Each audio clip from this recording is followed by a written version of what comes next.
अस्सलाम वालेकुम दोस्तों। वालेकुम सलाम जी। आज हम आपको मूंगी की काश्त के बारे में मुकम्मल तफसील के साथ बताएंगे। आज हम मूंगी के एक फील्ड में खड़े हैं तो उनसे बात करेंगे। अगर आपको हमारी वीडियो पसंद आए तो हमारे चैनल को सब्सक्राइब करें, लाइक करें, वीडियो को शेयर करें।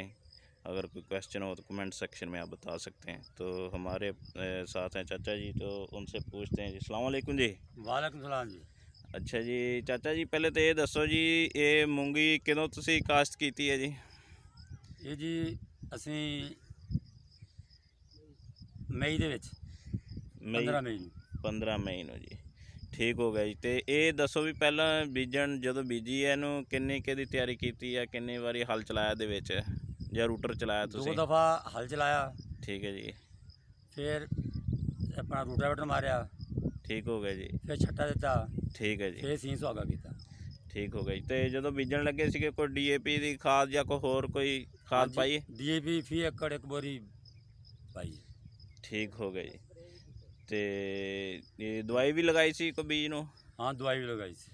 ठीक हो गई। ये केड़ा बीज लगाया जी तुसी? ये पंजाब सीड वालियां दा 2000 अजरी। ठीक हो गया जी। ठीक है। उस तो बाद ये तुसी सानू दसो भी जिहड़ा पहला पानी इनू किन्ने अरसे बाद लगाया जी?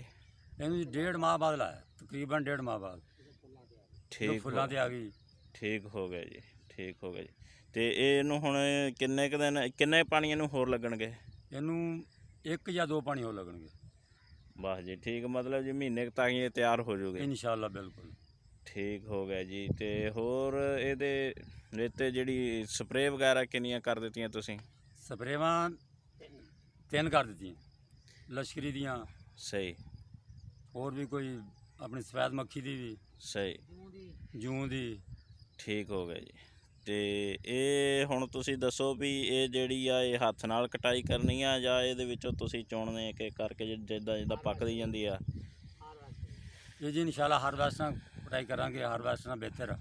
ठीक हो गया ते जी। मौसमी इंशाअल्लाह जो हालात तुसीं कटाई करोगे असीं दोबारा फिर आवांगे। इंशाअल्लाह। तो ये तुसीं होर दसो भी ये किन्नी क उम्मीद हैगी आ भी तुहानूं ये किन्नी क निकलेगी? ये इंशाअल्लाह जी 20 तो 25 मन तक निकलेंगी। 20 तो 25 मन एक एकड़ दी जी? 1 एकड़ दी। ठीक हो गया जी। तो ये तुसीं दसो भी तुसीं मूंगी माशाअल्लाह लाई आ, तो तुसीं दसो भी ਇਹਦਾ रेट कदों कि जाके ज़्यादा बनदा वा? रेट आ जी बेहतर आ कि ਇਹਨੂੰ ਹੁਣ ਸੀਜ਼ਨ ਆ ਲੇਕਿन ਸਟਾਕ ਕੀਤਾ ਜਾਵੇ ठीक है। ਤੇ ਸਤੰਬਰ ਅਕਤੂਬਰ ਦੇ ਵਿੱਚ ਤੇ ਇੰਸ਼ਾਅੱਲਾ ਰੇਟ ਬਿਹਤਰ ਹੋ ਜਾਂਦਾ ਇਹਦਾ। मतलब ਤੁਹਾਡੇ ਕਹਿਣ ਦਾ ਮਤਲਬ ਵੀ 2-3 ਮਹੀਨੇ ਰੱਖ ਲਿਆ ਜਾਵੇ ਤੇ ਉਸ ਤੋਂ ਬਾਅਦ ਇਹਨੂੰ ਸੇਲ ਕੀਤਾ ਜਾਵੇ ਤੇ ਜ਼ਿਆਦਾ ਰੇਟ ਲੱਗ ਰੇਟ 'ਚ ਸਕਦਾ। ਬਿਹਤਰੀ ਆ ਜਾਂਦੀ। ਠੀਕ ਹੋ ਗਿਆ ਜੀ। ਅੱਛਾ ਜੀ। ਤੇ ਇਸ ਦੇ ਉੱਤੇ ਹੁਣ ਜਿਹੜੀ ਕੋਈ ਖਾਦ ਇਹਦੇ ਉੱਤੇ ਪਾਣੀ ਹੈ ਤੁਸੀਂ ਕੋਈ? ਨਹੀਂ ਹੁਣ ਖਾਦ ਕੋਈ ਨਹੀਂ ਪਾਣੀ, ਠੀਕ ਹੈ। ਕਿਉਂ ਖਾਦ ਦਾ ਵਕਤ ਲੰਘ ਗਿਆ, ਫਲੀ ਦਾ ਟਾਈਮ ਆ ਗਿਆ ਹੁਣ। ਸਹੀ। ਕੋਈ ਗੋਡੀ ਵਗੈਰਾ ਵੀ ਕੀਤੀ ਹੈ ਇਹਨੂੰ? हाँ जी, गोडी भी की। ਇੱਕ ਗੋਡੀ? एक गोडी की। ਠੀਕ ਹੋ ਗਿਆ ਜੀ। ਤੇ ਇਹ ਸਪਰੇਵਾਂ ਜਿਹੜੀਆਂ ਇਹਦੇ ਉੱਤੇ ਹੁਣ ਚੱਲਦੀਆਂ ਰਹਿਣੀਆਂ ਕਿ ਬਸ ਇੱਥੇ ਜਿਹੜੀ ਹੋ ਗਈ? स्प्रे एक होर करांगे, कोई बीमारी का हिसाब किताब देख। ठीक हो गया जी। ठीक हो गया जी। ਹੋਰ ਇਸ ਤੋਂ ਇਲਾਵਾ ਕੋਈ ਅਗਰ ਕੋਈ ਤੁਹਾਡੇ ਕੋਲ ਅੱਛਾ ਮਸ਼ਵਰਾ ਹੈਗਾ ਵਾ ਵੀ ਇੱਕ ਤੇ ਜਿਹੜੀ ਹੁਣ ਇਹ ਗੰਦਮ ਦੀ ਕਟਾਈ ਤੋਂ ਬਾਅਦ ਲੱਗੀ ਹੈਗੀ ਆ, ਇੱਕ ਜਿਹੜੀ ਆ ਲੱਗਦੀ ਆ ਜਾਣੀ ਕਿ ਫਰਵਰੀ ਦੇ ਵਿੱਚ ਜਾਂ ਮਾਰਚ ਦੇ ਵਿੱਚ, ਉਹ ਜ਼ਿਆਦਾ ਨਿਕਲਦੀ ਹੈ ਜਾਂ ਇਹ ਵਾਲੀ ਜ਼ਿਆਦਾ ਨਿਕਲਦੀ ਆ? ਜਿਹੜੀ ਬਹਾਰੀਆ ਕਾਸ਼ਤ ਆ ਉਹ ਜ਼ਿਆਦਾ ਨਿਕਲਦੀ ਆ। ਠੀਕ ਹੈ ਜੀ। ਉਹ 30 ਮਣ ਵੀ 35 ਮਣ ਤੱਕ ਨਿਕਲ ਜਾਂਦੀ ਆ। ਸਹੀ। ਤੇ ਇਹ ਵੀ 20-25 ਮਣ ਤੱਕ ਨਿਕਲਦੀ ਆ।